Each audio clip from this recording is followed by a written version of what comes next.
आपका स्वागत है इस रोमांचक यात्रा में जहां हम समझने वाले हैं कि मैरियाना ट्रेंच दुनिया के सबसे गहराई समंदर के नीचे प्लास्टिक कैसे पहुंचा।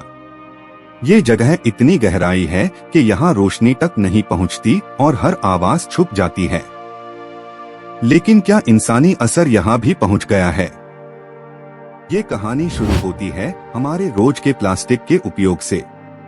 जब हम प्लास्टिक बैग या बोतल फेंकते हैं तो वो हवा और पानी के रास्ते समुंदर तक पहुंच जाते हैं। पर क्या आपने सोचा है ये प्लास्टिक वहां से और नीचे कैसे धकेला जाता है? समुंदर के करंट्स एक अदृश्य नेटवर्क जैसे काम करते हैं। ये करंट्स प्लास्टिक को हजारों किलोमीटर तक ले जाते हैं, जहां वो छोटे माइक्रोप्लास्टिक केना बन जाते हैं। ये केना समुद्री प्राणियों के साथ मिक्स होकर इकोसिस्टम में घुल जाते हैं। मैरियाना ट्रेंच पैसिफिक ओशन के नीचे स्थित है, जिसका डेप्थ लगभग 11 किलोमीटर माना गया है। यहाँ का प्रेशर इतना ज्यादा है कि सबसे मजबूत सबमरीन भी टूट जाए। लेकिन प्लास्टिक वो ये दबाव सहता और वहीं टिक जाता है। यहाँ एक और राज है, कार्बन सिंक जैसे थर्मल करंट्स। ये डीप सी के निशेस लेयर्स को ऊपर नीचे करते हैं और साथ ही प्लास्टिक को भी नीचे खींच ले जाते हैं। ये प्रक्रिया हजारों साल पुरानी प्राकृतिक मशीन का हिस्सा है। एक एक्सपीडिशन ने मैरियाना ट्रेंच में रोबोटिक सबमर्सिबल भेजा था। कैमरा ने दिखाया कुछ सफेद और नीले टुकड़े जो समुंदर के तल पर पड़े थे। साइंटिस्ट्स ने चेक किया, वो सब प्लास्टिक फाइबर निकले। जब उन्होंने सैंपल लिए तो अनमेन पॉलिएस्टर और नायलॉन के अंश मिले। ये वही मटेरियल्स है जो हम अपनी रोजाना की कपड़ों में उपयोग करते हैं।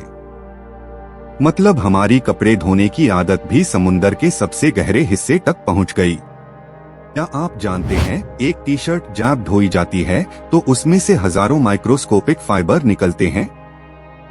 ये सीवेज ट्रीटमेंट प्लांट्स से बच निकलकर रिवर और समुंदर तक पहुंच जाते हैं।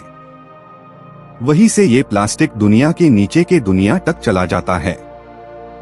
ये फाइबर्स न सिर्फ पानी को दूषित करते हैं, बल्कि समुद्री जीवों के पेट में भी चले जाते हैं। मरीन स्नो के साथ मिक्स होकर ये पार्टिकल्स धीरे धीरे नीचे गिरते हैं। मैरियाना ट्रेंच तो इनका अंतिम रेस्टिंग प्लेस बन चुका है। डीप सी क्रीचर्स जैसे एम्फिपॉड्स के पेटों में भी प्लास्टिक मिला। साइंटिस्ट्स हैरान हुए, क्योंकि ये प्राणी इतनी गहराई में रहते हैं जहां इंसान कभी नहीं गया। मतलब इंसान का अस वहां भी पहुंच गया है। एक साइंटिस्ट ने कहा था कि ये डिस्कवरी हमारे समय के सबसे बड़ा संकेत है।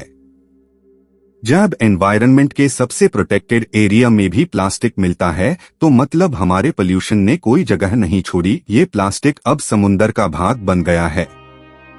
मैरियाना ट्रेंच के ऊपर से प्लास्टिक जब नीचे जाता है तो वो कई चरणों से गुजरता है।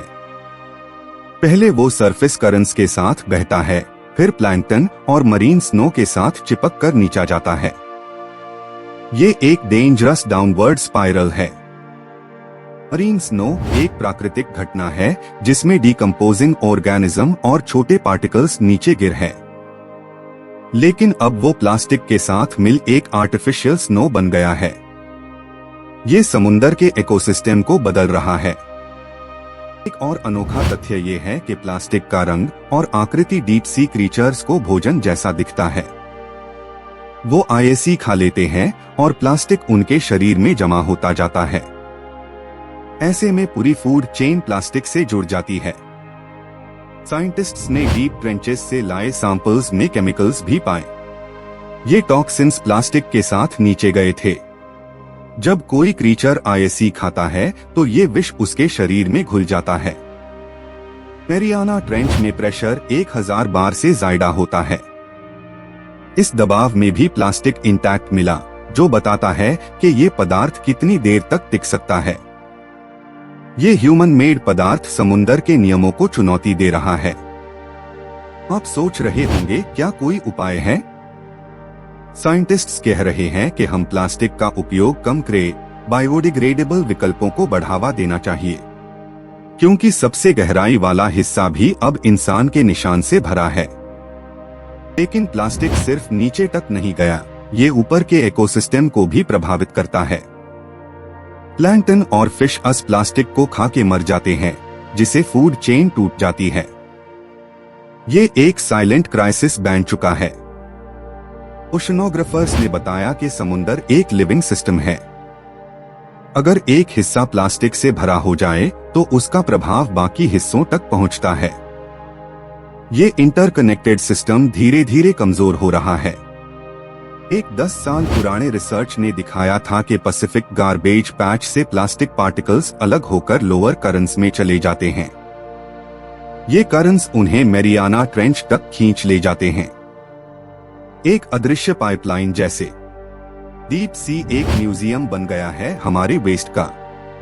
यहाँ पुराने बैग्स, रैपर्स और बॉटल्स पूरी हालत में मिल रहे हैं।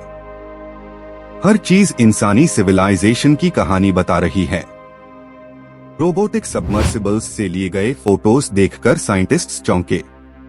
एक पॉलीथीन बैग वहां के कोरल जैसा लिपटा हुआ था, यानी प्लास्टिक नेचर के रूप में छुप हुआ है। एक्सपर्ट के कहने पर मैरियाना ट्रेंच हमारी दुनिया का मिरर बन गया है। हर चीज, चाहे वो कितनी भी गहराई में हो, इंसान के पाप को रिफ्लेक्ट कर रही है। ये एक चेतावनी है। डीप सी एक्सप्लोरेशन एक मुश्किल साइंस है। हर मिशन में करोड़ों खर्च होते हैं, पर अब हर डाइव में प्लास्टिक मिलता है। ये डिस्कवरी ह्यूमंस के लिए सबक है कि समुंदर को हल्के में नहीं लेना चाहिए। जो प्लास्टिक एक बार समुंदर में चला जाता है वो कभी बाहर नहीं आता।